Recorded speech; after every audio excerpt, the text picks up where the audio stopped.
Boshlang'ich tajribangizda yo'q degan insonlar bo'lganmi va siz ularni qanday qabul qilgansiz? To'g'ri, tarmoqda boshlagan paytimda albatta yo'q javoblarini eshitganman, lekin o'sha paytda xatoyim, xafa bo'lgan joyim ham bo'lgan. Chunki pul kerak bo'lgan, pulga muhtoj bo'lgan paytlarim bo'lgan. Menga vaqt juda ham men uchun tezlikda o'tib ketayotgan bo'lgan. Chunki men insonlarga va'da bergan joyim bo'lgan. Mana shu muddat ichida qarzimni to'layman degan joylarimda menga ko'proq javobni olish muhimroq bo'lgan. Hozirgi kunda hamkorlarimiz uchun ham bu narsa muhim.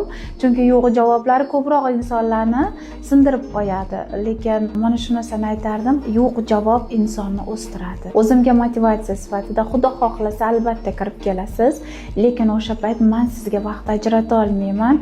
Shogirdlarim qo'lidan kirib kelasiz, shogirdlarim ishlaydi degan narsa bilan o'zimni duximni ko'tarib olganman.